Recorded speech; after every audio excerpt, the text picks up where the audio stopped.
شهد الله أنه لا إله إلا هو والملائكة وأولو العلم قائما بالقسط لا إله إلا هو العزيز الحكيم.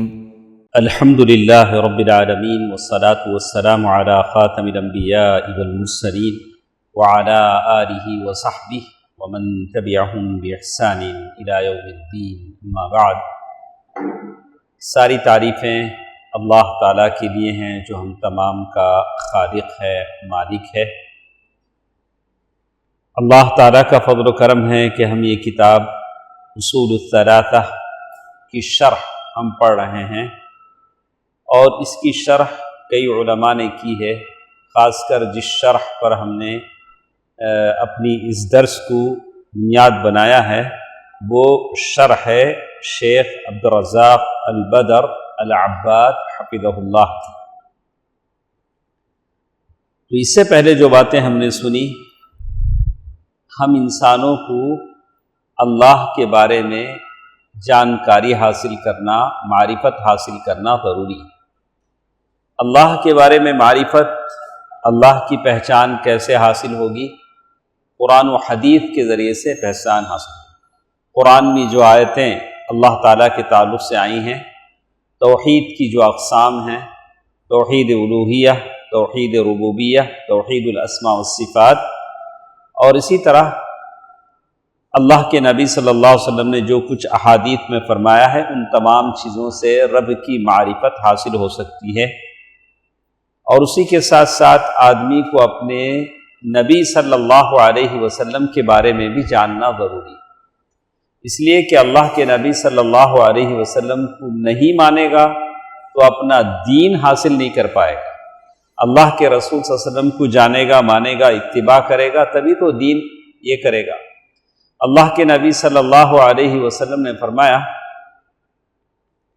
کہ جو اللہ تعالیٰ سے محبت کرتا ہے وہ اللہ کے نبی سے محبت کرے گا، اللہ کے نبی کی اطاعت کرے گا۔ قرآن کی بھی آیتیں ہیں۔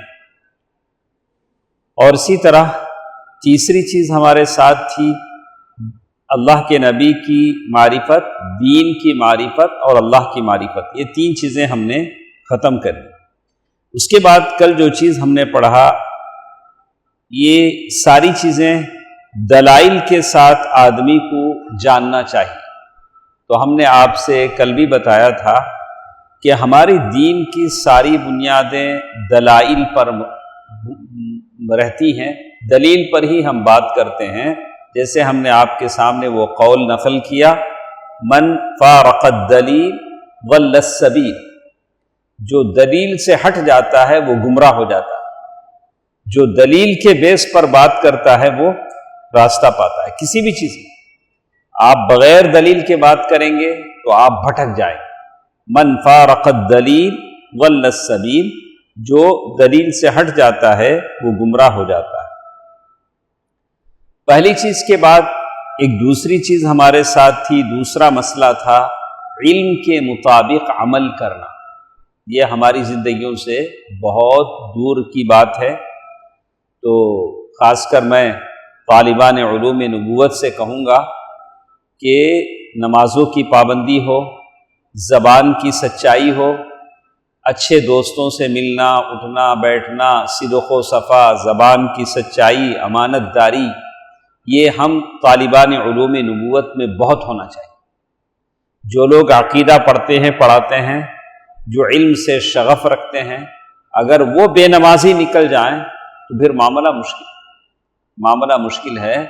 تو ہم لوگ ایک دوسرے کو وصیت بھی کریں کہ فجر کی نماز کون کہاں پڑھتے ہیں، کس مسجد میں پڑھتے ہیں، ایک دوسرے سے ملاقات بھی کریں۔ اکثر سننے میں آتا ہے کہ اکثر فجر کی نماز میں غائب رہتے ہیں۔ یہ ہم طالبان علوم نبوت کو زیب نہیں دیتا، ہمارے لیے مناسب نہیں۔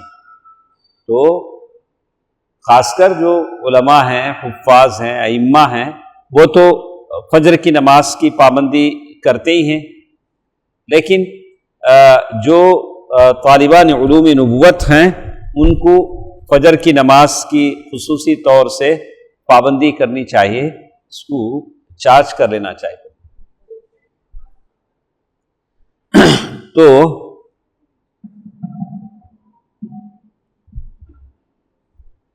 ہمارے پاس اور ایک چیز جو ہمارے ساتھ ہے، العمل بہ، علم کے لیے عمل بہت ضروری ہے، عمل بہت ضروری ہے، اور عمل کے بغیر صرف علم آدمی کو کوئی فائدہ نہیں دیتا ہے، کوئی فائدہ نہیں دیتا ہے۔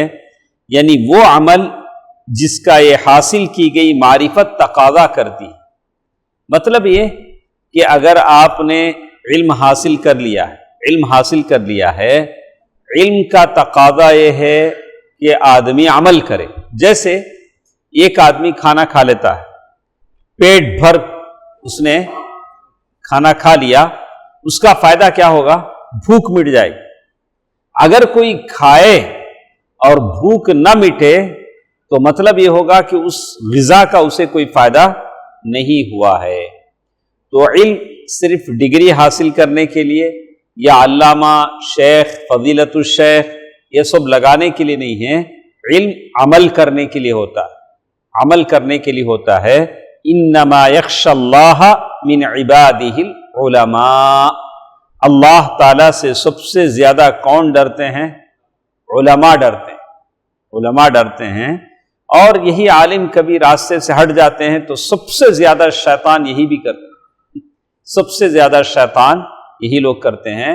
گزشتہ دنوں میں نے BBC اردو کے پیج میں پڑھا کہ لندن میں ایک مولوی صاحب ہیں، لگایا لقب، واقعی وہ مولوی صاحب ہیں کیا ہے نہیں معلوم، تو ان کے اوپر کئی زنا کے جرم عائد کر دیے گئے۔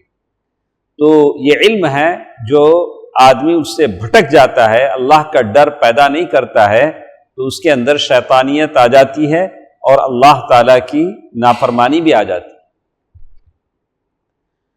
تو یہاں ایک بات انہوں نے کہا کہ علم جان لینے کے بعد آپ نے اپنے دین کے بارے میں جانکاری حاصل کر لی، اللہ تعالیٰ کی معرفت حاصل کر لی، نبی کی معرفت حاصل کر لی، تو اب آپ کے لیے ضروری ہے کہ اس کے مطابق آپ عمل کریں، عمل کریں۔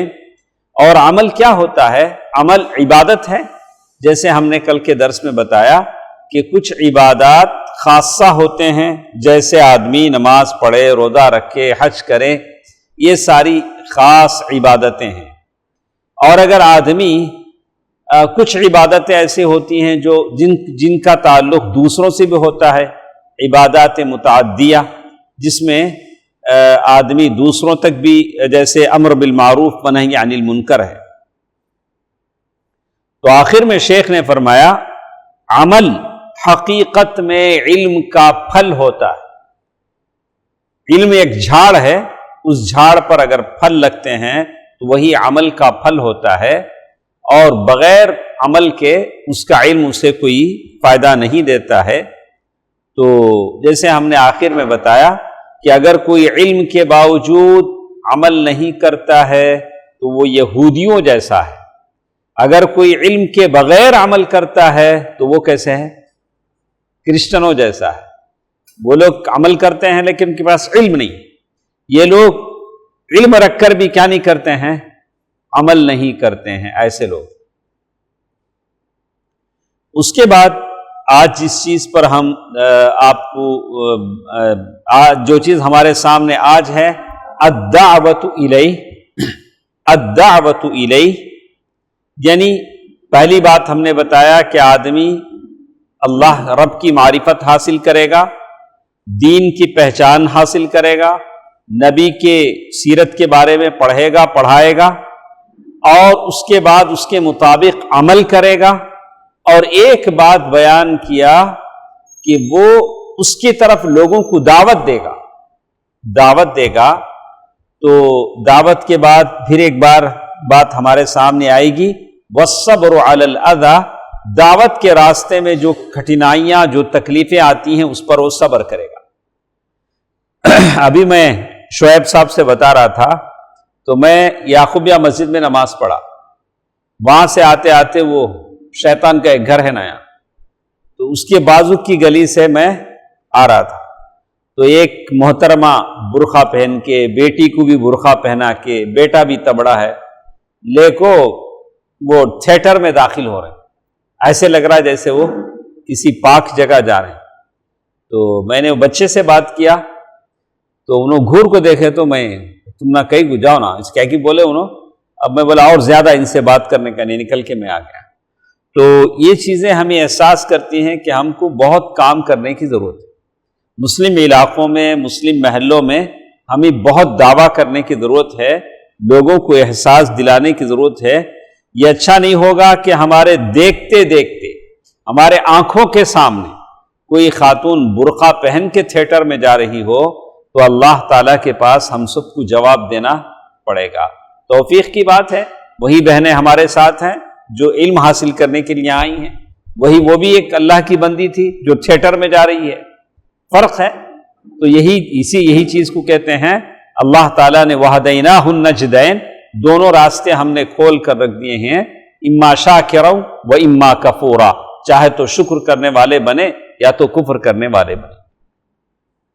شیخ محمد بن عبد الوہاب رحمہ اللہ نے ایک چیز یہاں بیان کی ہے، الدعوۃ الیہ، اللہ کے نبی صلی اللہ علیہ وسلم نے اس دین کی دعوت دی ہے تو آپ کو بھی یہ دعوت دینا ہے۔ لوگوں کو دعوت دینے کا مطلب کھانے کی دعوت نہیں، دین کی دعوت۔ کھانے کی دعوت تو ہر کوئی دیتا ہے، چائے کی دعوت، کھانے کی دعوت سب دیتے ہیں، لیکن دین کی دعوت ضروری ہے۔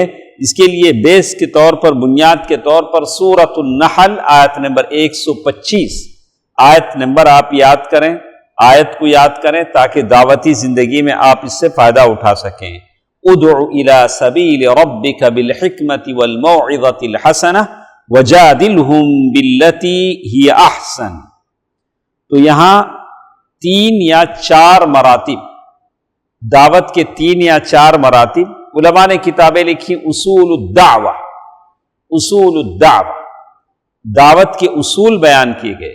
ابھی تو آپ انٹرنیٹ پر جائیں گے، انسٹاگرام پہ جائیں گے تو چھوٹے چھوٹے لونڈے بھی دائی بن گئے، کوٹ ڈال لیا اور وہ دعوت کرنے لگا ہے، لوگ سنتے ہیں۔ لڑکیاں دعوت کا کام کر رہے ہیں جو نہ کسی سے پڑھی ہیں، نہ کسی کوئی چیز آتی ہے، اور وہ دلائل ہم کو سمجھانے لگی، فاتحہ کی دلیل کیا ہے، یہ دلیل کیا ہے، وہ علامہ بن کر سمجھاتی ہے۔ تو دعوت کا کام کرنا ضروری ہے، لیکن اس سے پہلے اصول الدعوہ، دعوت کے کیا اصول ہیں اسے جاننا ضروری ہے۔ تو سب سے پہلے یہ آیت آپ اپنے سامنے آ جائیں، سب سے پہلے آیت آپ یاد رکھیں، سورۃ النحل آیت نمبر 125، نہیں، سورۃ النحل آیت نمبر 125، جس میں اللہ تعالیٰ نے فرمایا اپنے پروردگار کے راستے کی طرف لوگوں کو بلاؤ۔ کیسا بلاؤ؟ بالحکمہ، وزڈم، کامل حکمت کے ساتھ۔ لوگ جنازے میں جمع ہیں، آپ جا کر شادی کیسا کرنا، آپ بولے تو کیسا رنگا؟ جنازے کا موقع ہے، لوگ رو رہے ہیں، آپ شادی، مرد کے حقوق، بیوی کے حقوق، سہاگ رات کیا ہونا، وہ آپ یہ سب بولے تو کیسا رنگا؟ یا شادی میں جا کو جنازے کے احکام بیان کرے تو میت کو نہلانا دھلا کیسا؟ تو اسی لیے کہتے ہیں لکل مکان لکل مقال، یعنی ہر بات کی ایک کہنے کی جگہ ہوتی ہے۔ بات اگرچہ اچھی ہے لیکن جس جگہ آپ کو کہنا ہے وہی جگہ آپ کو وہ بات کہنی۔ تو پہلی بات بتائی گئی، آپ اللہ کے راستے کی طرف بلائیے بالحکمہ، حکمت کے ساتھ۔ حکمت کے ساتھ یہ بہت ضروری چیز ہے۔ حکمت تجربے کے ساتھ آتی ہے، اور احمق اگر دعوت کا کام کرنے لگے تو وہ فائدے کے بجائے نقصان کرے گا، نقصان ہوگا، لڑائیاں ہوں گے اور چیز بند ہو جائے گی۔ تو مجھے اچھی طرح یاد ہے، وہاں سیکریٹریٹ میں حیدرآباد میں ایک مسجد تھی جہاں ہر اتوار کو سیرت کا یہ ہوتا تھا، بہت بڑی بات تھی، سیکریٹریٹ کی مسجد تھی۔ تو ایک مرتبہ اسے درس دیتے دیتے وہ حدیث انہوں نے سنائی، اللہ کے نبی صلی اللہ علیہ وسلم نے فرمایا کہ اپنی بیٹی سے کہا، فاطمہ رضی اللہ تعالیٰ عنہ سے کہا کہ دنیا میں جو مانگنا ہے مانگ لو، میں آخرت میں کام نہیں آؤں۔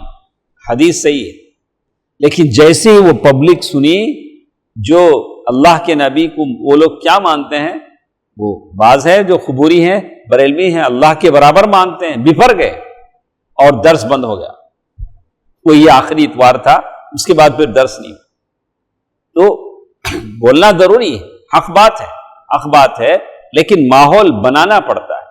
اب ایسا نہیں کہ اللہ کے نبی صلی اللہ علیہ وسلم نے بھی مکے میں حق کا اعلان کیا، اور حق کا اعلان ضروری ہے، ہم لحاظ کریں گے، لحاظ کا مطلب یہ نہیں کہ ہم حق کو چھپا دیں گے، ویسی بات نہیں۔ جاء الحق وزہق الباطل، آپ کو حق کا اظہار کرنا ہے، لیکن پہلے ماحول بنانا ہے، آس پاس کے لوگوں کو پہلے سمجھانا ہے کہ ایسا نہ ہو کہ پورا درس ہی رک جائے، اور ویسے ہی ہوا، پورا درس ہی وہاں رک گیا۔ تو کہتے ہیں، یہاں انہوں نے اس بات کا ذکر کیا حکمت کے ساتھ، والموعظۃ الحسنہ، اچھی نصیحت کے ساتھ لوگوں کو دعوت دو، نصیحت کر رہے ہو لوگوں کو دعوت دو، اور یہ بھی کہا وجادلہم باللتی ہی احسن، اور اچھی مطلب اچھے انداز میں ضرورت کے وقت بحث و مباحثہ بھی کر سکتے ہو، آرگومنٹ بھی کر سکتے ہو، بحثوں، ایسا نہیں کہ سامنے والا جو بھی بولے آپ مان لو، ویسا نہیں ہے۔ آپ دعوت کا کام کر رہے ہیں، کبھی دلائل دینے پڑتے ہیں، سامنے والے سے بحث و مباحثہ بھی کرنی پڑتی ہے، تو اسلام اس کی بھی اجازت دیتا ہے۔ آپ اچھے طریقے سے اس کے ساتھ بحث کر سکتے ہیں، لیکن انداز ہونا چاہیے۔ یہ کتنے اصول بتائے گئے؟ بالحکمت والموعظۃ الحسنہ وجادلہم باللتی ہی احسن، کتنے ہوئے؟ 3۔ حکمت کے ساتھ، اچھی نصیحت کے ساتھ، اور لڑائی بھی کر سکتے ہیں۔ لڑائی کا مطلب بحث و مباحثہ، تکرار، لیکن وہ تکرار کیا ہونا چاہیے؟ ہی احسن، اچھی طریقے سے ہونا چاہیے، وہ اس پر نہیں آنا چاہیے۔ تو وجادلہم باللتی ہی احسن، ایسے آپ کر سکتے ہیں، اسے ڈائلاگ کہتے ہیں۔ آپ ڈائلاگ اچھے انداز میں آپ کر سکتے ہیں۔ چوتھا اصول اگلی آیت میں یہاں بتا دیا گیا دعوت کا، وَلَا تُجَادِلُوا أَهْلَ الْكِتَابِ إِلَّا بِالَّتِي هِيَ أَحْسَنُ إِلَّا الَّذِينَ ظَلَمُوا مِنْهُمْ، سورۃ العنکبوت آیت نمبر 46۔ اللہ تعالیٰ نے اس میں چوتھا اصول بتایا ہے، اہل کتاب یہود و نصارہ سے اچھے انداز میں بحث و مباحثہ کیا، کرسچن سے۔ ابھی ہندوستان میں کئی ایشوز ہمارے پاس آئے، ابھی حکومت کا بہت سارے معاملے میں کئی چیزیں رد و بدل ہوئی، تو کیتھولک جو عیسائیوں کی ایک بڑی جماعت ہے، اس کے بڑے بڑے پاسٹر جا کے ہوم منسٹر سے ملتے ہیں، بات کرتے ہیں کہ کیا کیا سہولتیں چاہیے، کیسے۔ تو جہاں ہم بستے ہیں، ہمارے قائدین جا کر کیا کریں؟ ان سے بات کریں۔ ہم مسلمان اس ملک میں ہیں، ہم کو کیا کیا مسائل ہیں، کیا کیا چیزیں ہیں، کیا کریں؟ جا کر ان سے بیٹھ کر بات کریں، تبھی بات کیا ہوتی ہے؟ اچھی ہوتی ہے۔ اللہ تعالی ہر مسلمان کو نیکی کی طرف چلائے رکھے اور ثابت قدم رکھے، آمین۔ تو یہ 4 اصول ہیں جو دعوت کے اس میں بتلائے گئے ہیں۔ ادع الی سبیل ربک بالحکمہ، وہ آیت 1، وَلَا تُجَادِلُوا أَهْلَ الْكِتَابِ إِلَّا بِالَّتِي هِيَ أَحْسَنُ۔ اور یہ دعوت کا کام کرنے کے لیے خود کو دین کا جاننا ضروری ہے۔ بے دین دعوت کا کام کیا کرے گا؟ بے دین جو ہوگا وہ دعوت کا کام نہیں کرے گا، اور اس کو دین جاننا ضروری ہے تاکہ دعوت و تبلیغ کا کام علم و بصیرت کی روشنی میں انجام دے سکے، جیسے اللہ تعالیٰ نے سورۃ یوسف آیت نمبر 108، ماشاءاللہ کتنی آیتیں ہم نے یاد کی آج؟ 3 آیتیں۔ پہلی آیت کون سی تھی؟ ادع الی سبیل ربک بالحکمۃ والموعظۃ الحسنہ وجادلہم باللتی ہی احسن، سورۃ النحل آیت نمبر 125۔ اس کے بعد سورۃ العنکبوت آیت نمبر 46، وَلَا تُجَادِلُوا أَهْلَ الْكِتَابِ إِلَّا بِالَّتِي هِيَ أَحْسَنُ۔ اس کے بعد بہت مشہور آیت، ہر داعی کے نوک زبان پر ہوتی ہے، سورہ یوسف کی آیت نمبر 108، ہر داعی کو نیند میں سے اٹھائے وہ پڑے گا۔ یہ آیت وہ ہرگز نہیں بھولے گا تو یہ آیت اسے یاد رہتی ہے، تو وہ آیت ہے قُلْ هَذِهِ سَبِيلِي أَدْعُو إِلَى اللَّهِ عَلَى بَصِيرَةٍ أَنَا وَمَنِ اتَّبَعَنِي، کہا کہ میں دعوت دیتا ہوں، بلاتا ہوں اللہ کے دین کی طرف، عَلَى بَصِيرَةٍ یعنی جس دین کی طرف میں بلا رہا ہوں مجھے اس کی بصیرت ہے، آگاہی ہے، اویرنس ہے۔ ایسا نہیں کہ آپ کو ایک انجانے چیز کی طرف بلا رہا ہوں، میں جس دین کی طرف آپ کو بلا رہا ہوں وہ دین جنت تک لے جاتا ہے، مجھے معلوم ہے۔ تو پہلے داعی کو کانفیڈنس ہونا چاہیے، کیا عمران؟ پہلے داعی کو کیا ہونا چاہیے؟ کانفیڈنس ہونا چاہیے۔ نہیں ایسا نہیں مجھے معلوم نہیں، میں گیا نہیں، تم نہ بلا لگ جاؤ۔ ارے پہلے آپ جائیں نا، آپ پہلے اچھی طرح یقین حاصل کر لیں، یقین جازم آپ کے ساتھ ہو، اور ایسا نہ ہو جیسے اللہ تعالیٰ نے قرآن میں کہا إِن يَتَّبِعُونَ إِلَّا الظَّنَّ، یہ جو مشرک کافر ہیں وہ صرف گمان کی پیروی کرتے ہیں۔ تو آپ دیکھتے ہیں صوفیاء کے پاس، بریلویوں کے پاس، یا تو ان کے پاس قصے ہیں یا تو تجارب ہیں۔ ہمارے پیر صاحب کا تجربہ ہے، یہ وظیفہ پڑھے تو رزق میں برکت ہو جاتی۔ کیسا معلوم؟ اللہ کے نبی نے کہا نہیں، کون میں نہیں، ہمارے پیر صاحب پڑھتے تھے، تمہیں بھی پڑھو۔ یا تو قصے ہیں، یا تو خواب ہیں، یا تو تجربے ہیں، یا تو ذوق ہیں۔ ہمارے پاس نہیں، ہمارے پاس یا تو اللہ کی کتاب ہے یا تو اللہ کے نبی کی سنت ہے، یہی دو چیزیں ہمارے پاس ہیں۔ ہم خوابوں کی دنیا میں نہیں جیتے ہیں۔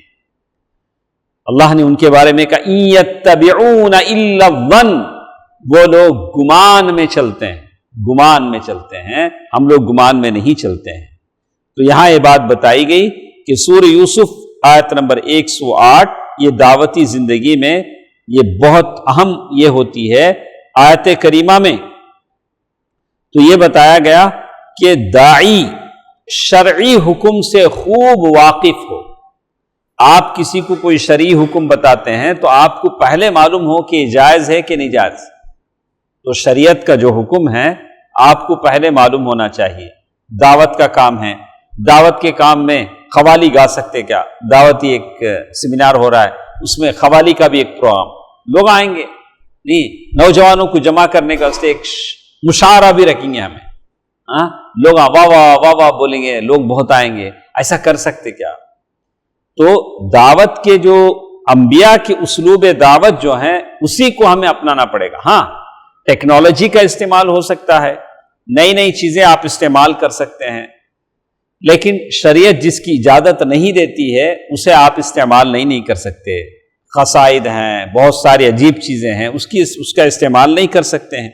اور شریعت کے احکام سے بھی آپ اچھی طرح واقف ہوں، یہ بہت ضروری ہے۔ دعوت دینے کی کیفیت، دعوت کیسا دیں یہ بھی معلوم ہونا چاہیے، دعوت کسی کو کیسے دیں یہ بھی معلوم ہونا چاہیے، اور اس کے جو بھی ٹائپس ہیں، میتھڈ ہیں، اس سے بھی واقفیت ہونی چاہیے۔ اور تیسری چیز، مدعو جس کو آپ دعوت دے رہے ہیں اس کی نفسیات بھی خوب جانتا ہو، سامنے والے کا جو نیچر ہے اس کے بارے میں بھی آپ کو معلوم ہے۔ اب ہم لوگ دعویٰ کا کام کرتے ہیں، دعویٰ ٹیبل لگاتے ہیں، تو جب ہم کسی کو دعویٰ کرنے جاتے ہیں تو پہلے اسے پرکھ لیتے ہیں، یہ کیا ہے، کرسچن ہے یا غیر مسلم ہے یا یہودی ہے یا ملحد ہے یا ایتھسٹ ہے، اسی کے اس میں ہم اسے کیا کرتے ہیں، بات کرتے ہیں، اسی کے اس میں ہم اسے بات کرتے ہیں۔ اگر عیسائی ہے تو اس کو سمجھانا ہمارے لیے آسان ہے، اس لیے کہ وہ ساروں سے ہٹ کر اب 3 پر آیا ہے، 3 سے 1 پر لانا ذرا آسان ہے، کوئی مشکل نہیں۔ وہ اگر تثلیث کا عقیدے والا ہے تو 3 سے نکال کو اسے 1 پہ لانا ہے، تو بہت ساروں کے مقابلے میں 3 تو بہت کم ہے، تو عیسائی کو سمجھانا بڑا آسان ہے۔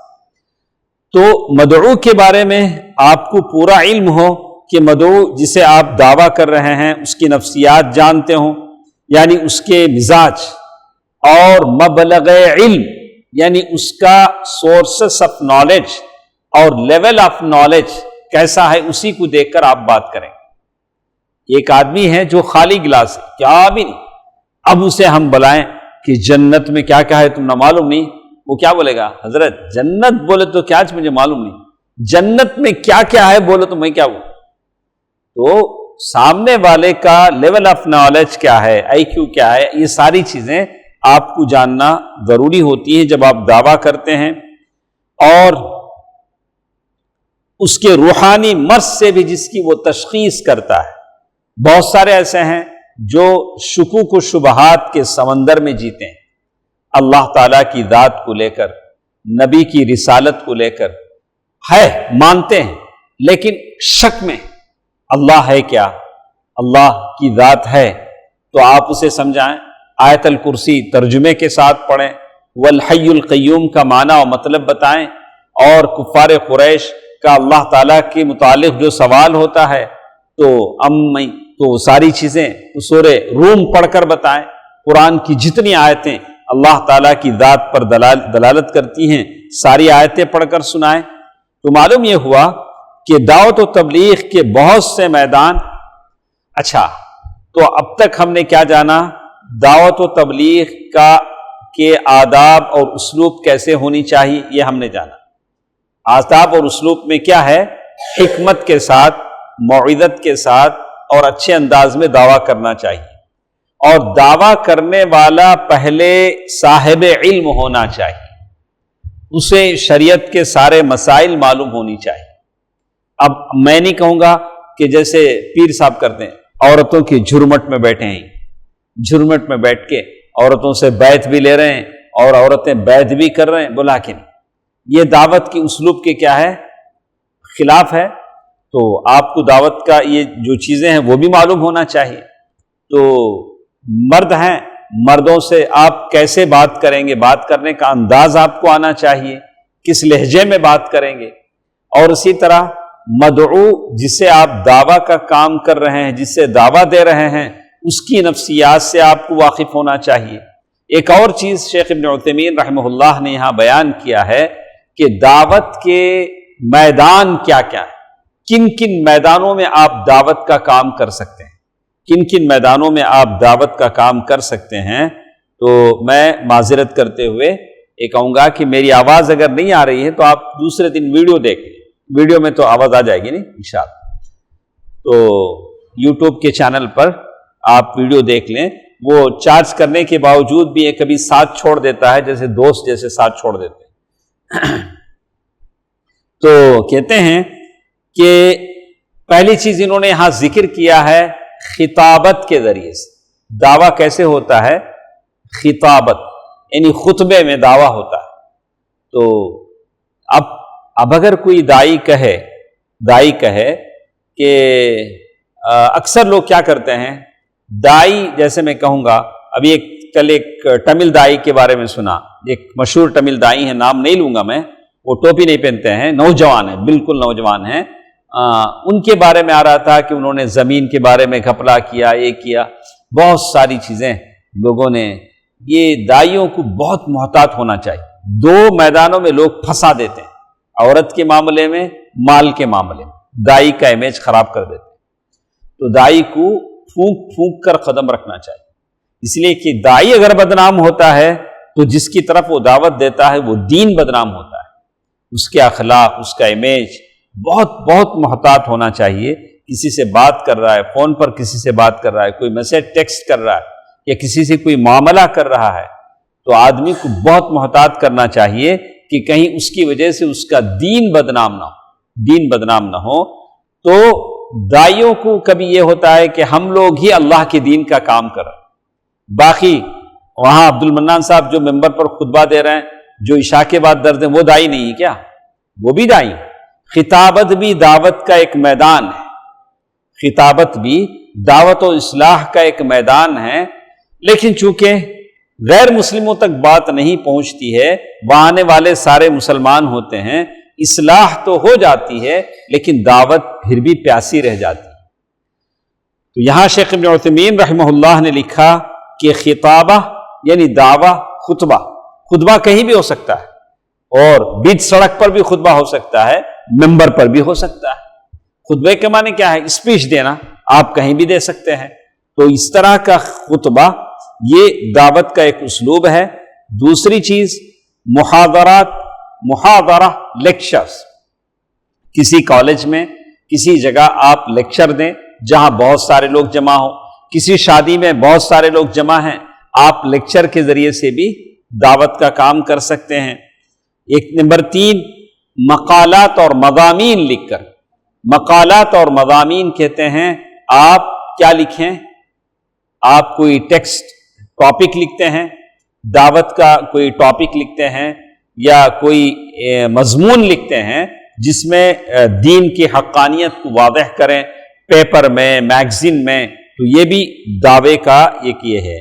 تو بتانے کا مطلب یہ ہے کہ آپ دعویٰ ٹیبل پر نہیں آ سکتے ہیں تو یہ بھی کر سکتے ہیں، آپ یہ بھی کر سکتے ہیں، آپ کوئی مضمون لکھیں، اسلام کی حقانیت کو واضح کریں، اور اسی طرح علمی مجالس اور حلقوں کا انعقاد کر کے۔ ماشاءاللہ ہمارے پاس شیخ ظفر کا یہ ہے دن کا اجلاس ہے، تو وہ دعویٰ ہے، اس میں آپ شریک ہو سکتے ہیں اور اپنے آپ کو داعی بنا سکتے ہیں اور کتاب پڑھ سکتے ہیں۔ یہ ساری چیزیں ہیں جو دعوت کے میدان میں شامل ہیں اور آدمی اس سے دعویٰ کا کام کرتا ہے۔ تو اسی لیے کہتے ہیں کہ یہ جو داعی کا جو کام ہے یہ وظیفہ رسل ہے، رسولوں نے اس کا کام کیا ہے۔ شیخ ابن باز رحمہ اللہ نے ایک کتاب لکھی ہے، ماشاءاللہ 60 پیج کی کتاب ہے دعویٰ کے اوپر، بہت اچھی کتاب۔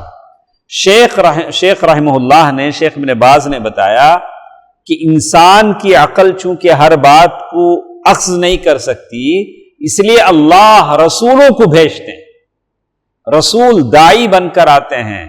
وَلَقَدْ بَعَثْنَا فِي كُلِّ أُمَّةٍ رَسُولًا أَنِ اعْبُدُوا اللَّهَ وَاجْتَنِبُوا الطَّاغُوتَ، داعی رسول بن کر آ کر دعویٰ کرتے ہیں۔ تو اسی لیے کہا اللہ اسی لیے رسولوں کو بھیجتے ہیں۔ اب رسولوں کا سلسلہ بند ہو گیا۔ ہاں، ہم قادیانی والوں عقیدہ تو ہمارا نہیں ہے، العیاذ باللہ، وہ تو کفریہ عقیدہ ہے۔ تو اب وہ کام کون کریں گے؟ آپ لوگ کریں گے۔ تو داعیوں کا یہ کام وظیفہ رسول ہے۔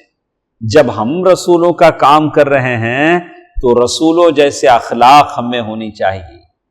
ہاتھا پائی، لڑائی، گالی گلوچ، بدعملی، فسق و فجور، یہ تو رسولوں کا کام نہیں۔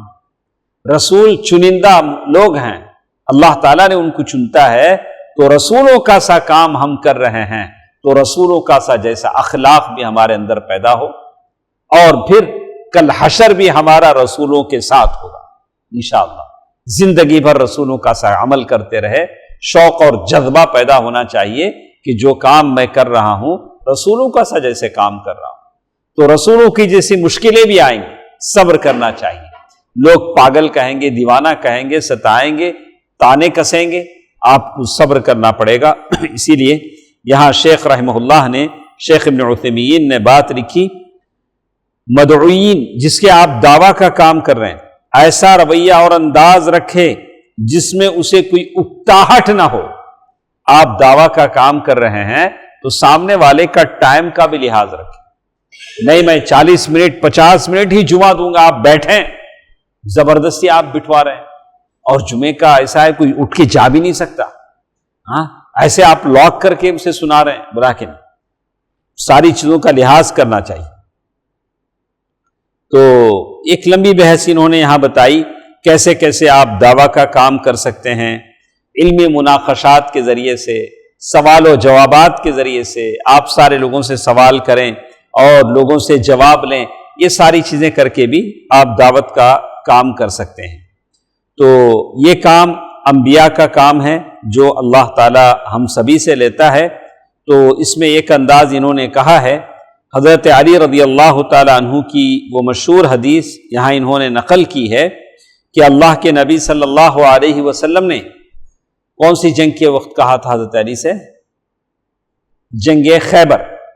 جنگ خیبر انشاءاللہ اللہ کبھی موقع دے تو آپ مدینہ جائیں، مدینے سے کچھ دور خیبر ہے جہاں کھجور کے باغات ہیں، اور وہاں وہ قلعہ بھی ہے جو یہودیوں کا قلعہ تھا، شاید ابھی بھی وہ قلعہ ہے، موجود ہے۔ اور تو اس جنگ میں اللہ کے نبی صلی اللہ علیہ وسلم نے حضرت علی رضی اللہ تعالیٰ عنہ سے کہا کہ نرمی اور باوقار انداز سے چلتے رہو۔ اللہ کے نبی نے ان کے ہاتھ میں جھنڈا دیا۔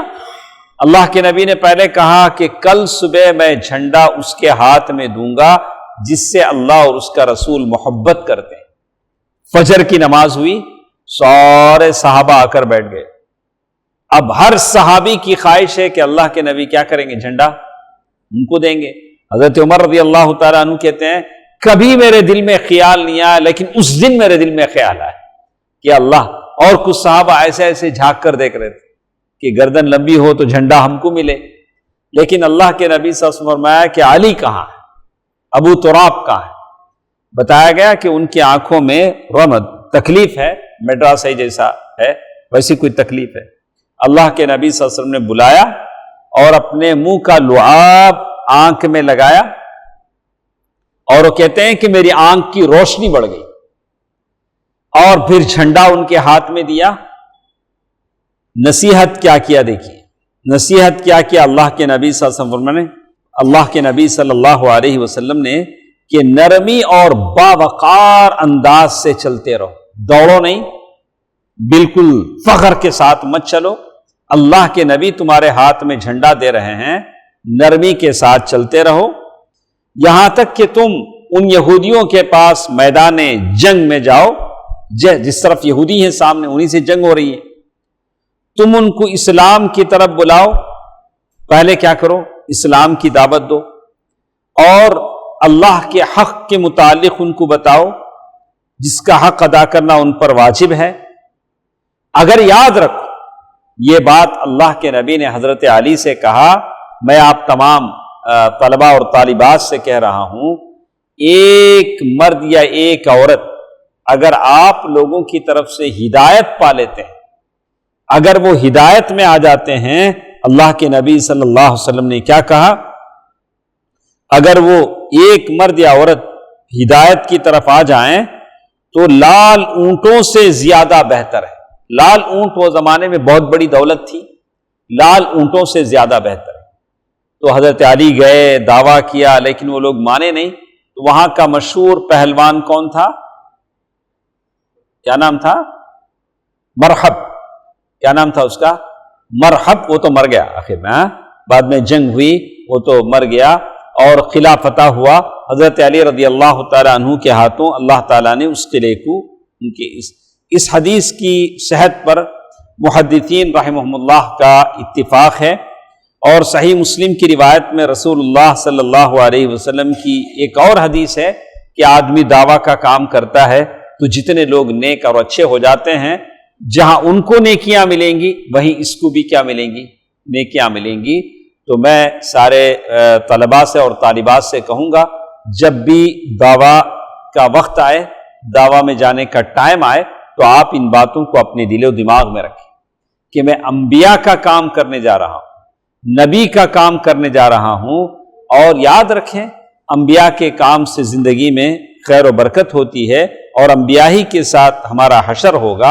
اللہ کے نبی صلی اللہ علیہ وسلم نے ایک حدیث میں فرمایا، من دل علی خیر فلہ مثل اجر فاعل۔ حدیث کیا ہے؟ جس شخص نے کسی بھلائی اور نیکی کی طرف رہنمائی کی تو اس کو اس نیکی کا کام کرنے والے کے برابر اجر و ثواب ملے گا۔ یہ اللہ کے نبی صلی اللہ علیہ وسلم کے الفاظ۔ تو آپ ہم لوگ جو پڑھ رہے ہیں اسے ترتیب بار اپنے مائنڈ میں رکھیں، اپنے دل و دماغ میں رکھیں۔ تو یہ سب کے لیے، جو لوگ دعویٰ میں نہیں آتے ان کے لیے بھی، ہاں تو کیا ہے، یہ الگ الگ ہے۔ جیسے ایک آدمی ہے پیسے خرچ نہیں کر سکتا، وہ آدمی کیا کہتا، میں تو پیسے چندہ دیتا ہوں نا، نماز نہیں پڑھے تو کیا ہوا، میں دوسرا کوئی کام نہیں کرے تو کیا ہوا۔ ایک آدمی ہے صرف نماز پڑھتا ہے، قرآن پڑھتا ہے، چندہ نہیں دیتا، میں تو نماز پڑھتا ہوں نا، چندہ نہیں دے تو کیا ہوگا۔ اب ایک آدمی ہے صرف یہ کر لیتا، بتا میں تو یہ کرتا ہوں نا، میں دعویٰ میں نہیں گیا تو کیا ہوا، بلا کے نہیں۔ یہ اللہ تعالیٰ کا فضل ہے۔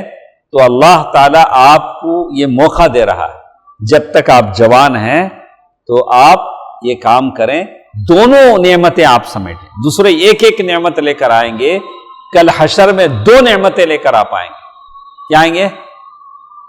2 نعمتیں لے کر آپ آئیں گے. کتنے نعمتیں لے کر آئیں گے؟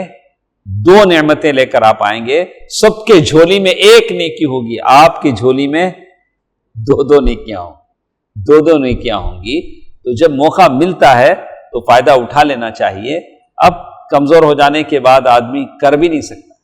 ابھی تو جوان ہیں، ہاتھ پاؤں مضبوط ہیں، جتنا کر سکتے ہیں کر لیں، تاکہ اللہ تعالی ہمیں انبیاء کی صفوں میں شامل فرما دے. تو انشاءاللہ پھر ہمارے ساتھ پیر کے دن ایک اور چیز ہے جس کے بارے میں انہوں نے کہا الصبر علی الاذی. آپ نے دین کے بارے رب کی معرفت جان لی، دین کو جان لیا، نبی کی سیرت جان لی، پھر اس کے مطابق عمل بھی کیا، دلائل کے ساتھ جانا، اس کے مطابق عمل بھی کیا، اور لوگوں کو اس کی طرف دعوت بھی دی. تو اب کیا ہوگا؟ دعوت دینے کے راستے میں لوگ آپ کو طعنہ دیں گے، لوگ آپ کو برا بھلا کہیں گے، لوگ آپ کو تکلیفیں دیں گے. اس پر آپ کو کیا کرنا چاہیے؟ سیر کو سوا سیر کا حساب دینا چاہیے. کیا کرنا چاہیے؟ صبر کرنا چاہیے. والصبر علی الاذی، انبیاء نے صبر کیا ہے، اس لیے کہ انبیاء کا کام ہم کر رہے ہیں. تو اسی کے تعلق سے شیخ بیان کریں گے انشاءاللہ. منڈے ہم پڑھیں گے والصبر علی الاذی. صبر کیا ہوتا ہے؟ صبر کی کتنی قسمیں ہوتی ہیں؟ انبیاء نے کیسے صبر کیا؟ صبر ایوب آپ کو معلوم ہے، نبی نے مکے میں صبر کیا، مدینہ گئے، کئی بار قتل کی سازشیں ہوئی، کبھی سر پر پتھر پھینکا گیا، گوشت میں زہر ملایا گیا، آپ کی بیٹیوں کو طلاق دے دی گئی، اور آپ کی بیویوں کو برا بھلا کہا گیا، قصیدے اور نشید گائے گئے اللہ کے نبی کے گھر والوں کے خلاف. اللہ کے نبی نے صبر کیا صلی اللہ علیہ وآلہ وسلم. اللہ تعالیٰ کی رحمتیں اور برکتیں ہوں اللہ کے نبی پر، سارے خانوادے پر، صحابہ پر، محدثین پر، اور تبع تابعین پر، اور قیامت تک اس سچے دین پر عمل کرنے والوں پر اللہ کی رحمتیں اور برکتیں نازل ہوں. اللہ تعالیٰ جتنے ہمارے ساتھ بیٹھے ہیں، اللہ سب کی زندگیوں میں ہنسی خوشی رحمتیں، اللہ تعالیٰ نعمتیں نازل فرمائے. اللہ دنیا کی آلائشوں، مصیبتوں، دکھوں، رنج، پریشانیوں سے اللہ تعالیٰ بچائے رکھے. ان اللہ ملائکتہ یصلون علی النبی یا ایھا الذین آمنوا صلوا علیہ وسلموا تسلیما. اللہم صل علی محمد وعلی آل محمد کما صلیت علی ابراہیم وعلی آل ابراہیم انک حمید مجید. اللہم بارک علی محمد وعلی آل محمد کما بارکت علی ابراہیم وعلی آل ابراہیم انک حمید مجید برحمتک یا ارحم الراحمین والحمد للہ رب